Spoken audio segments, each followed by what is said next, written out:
హరి ఓం. ఆధ్యాత్మిక మిత్రులారా, మనం రామాయణ కథలకు ప్రవేశించాము. దశరథ మహారాజు కోసల రాజ్యాన్ని పరిపాలిస్తూ అయోధ్యను రాజధానిగా చేసుకుని చక్కగా పాలన చేస్తున్నాడు. ఆయనకి రాజగురువుగా ఉన్నటువంటి వశిష్ఠ మహర్షి రాజ్యాన్ని చక్కగా నడిపిస్తున్నారు. ఆయన పురోహితుడు వామదేవుడు, ప్రధానమంత్రి సుమంత్రుడు, 8 మంది మంత్రులతో మంత్రిమండలి చక్కగా పనిచేస్తోంది. అటువంటి సమయంలో ఆయన రాజ్యం సుభిక్షంగా ఉంది అన్న భావనతో గురువులు, బంధుమిత్రుల ప్రోత్సాహంతో వివాహం చేసుకోవాలని నిశ్చయించుకున్నారు. ఆయనకు దగ్గరగా ఉన్నటువంటి దక్షిణ కోశల రాజ్యాన్ని భానుడనే రాజు పరిపాలిస్తున్నాడు. పరిపాలిస్తుంటే ఆ రాజు కుమార్తె అయినటువంటి కౌశల్యని వివాహం చేసుకోవాలని నిశ్చయించుకున్నాడు. ఇక్కడ ఆనంద రామాయణం ఒక అద్భుతమైనటువంటి విషయాన్ని మనకి వివరించింది. ఈ విషయాన్ని ఆనంద రామాయణం నుండి తీసుకోవడం జరిగింది.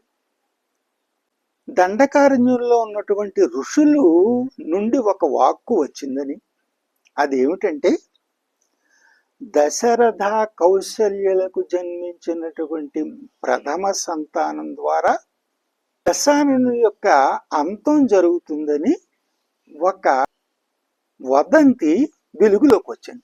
ఎప్పుడైతే అది వెలుగులోకి వచ్చిందో అప్పటికే ఈ అనరణ్యుని శాపం ఒకటి ఇటు ఉంది.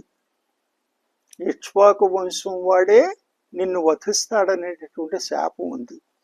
దానితో ఏం చేశాడంటే రావణుని యొక్క అనుచరులు కౌశల్యను అపహరించి తీసుకెళ్ళిపోయారు. మధ్యప్రదేశ్లో ఉన్నటువంటి ఒక ఆలయంలో బంధించారు. ఎందుకంటే స్త్రీని చంపడం మహాపాపం అనే భావనతోటి ఆమెను అలా బంధించారు. ఈ దశరథుడు బంధుమిత్రులతోనూ గురువులతోనూ మంది మార్బలంతోనూ దక్షిణ కోశలకు ప్రయాణమై వెళ్ళాడు.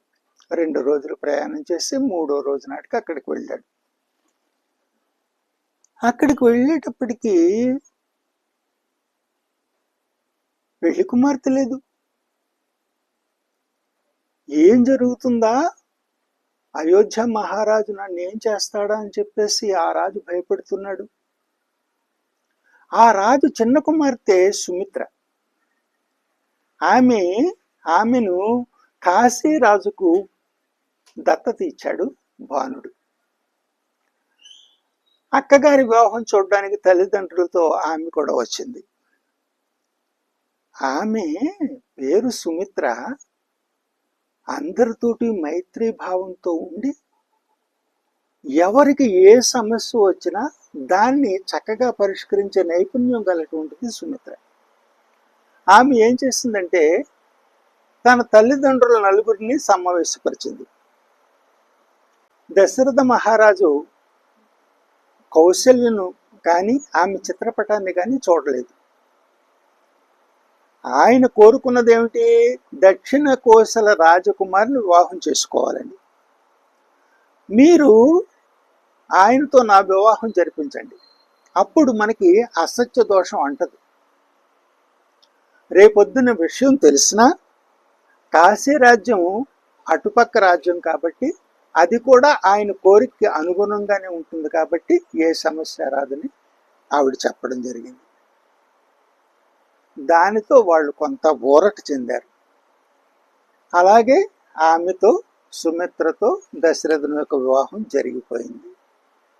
మళ్ళీ పెళ్లి కుమార్తెను తీసుకుని వీళ్ళందరూ కూడా మళ్ళీ అయోధ్య పెడుతూ దారిలో మధ్యప్రదేశ్ అడవి ప్రాంతంలో కౌశల్య ఎక్కడ బంధించబడిందో దానికి దగ్గరగా ఉన్న చోట విడిది చేసుకుని అక్కడ విశ్రాంతి తీసుకుంటున్నారు వీళ్ళు. ఆ రాత్రి ఒక స్త్రీ రోదన వీళ్ళకి వినిపించింది. భటులు వెళ్ళి చూడగా ఒక గుడిలో బంధించబడి ఉన్నటువంటి కౌశల్య కనిపించడము, ఆమెను వాళ్ళు తీసుకొచ్చి రాజు ముందు నిలపడము. అప్పుడు సుమిత్ర విషయమంతా వివరించి చెప్పింది.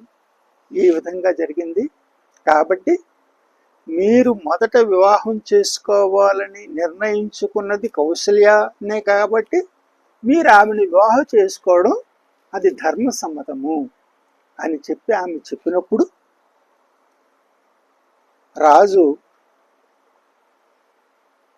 రాజగురువు, బంధుమిత్రులు, మంత్రి మండలి వాళ్ళతో సమావేశమై వాళ్ళ ఆలోచన తీసుకుని కౌశల్యని అక్కడే వివాహం చేసుకున్నాడు. అంతేకాక మొదట తను నిర్ణయించుకున్నది కౌశల్య కాబట్టి ఆమెనే పట్టపురాణిగా ప్రకటించాడు. అందరి ముందు వివాహం చేసుకున్నటువంటి సుమిత్రను తన భార్యగా స్వీకరించాడు. ఇది ఆనంద రామాయణం చాలా అద్భుతంగా చెప్పింది ఇటువంటి విషయాలు. ఆ రకంగా ఈ దశరథుడు మళ్ళీ తిరిగి తన రాజ్యానికి వచ్చి రాజ్య పరిపాలన చేసుకుంటూ హాయిగా ఉన్నాడు. హరి ఓం.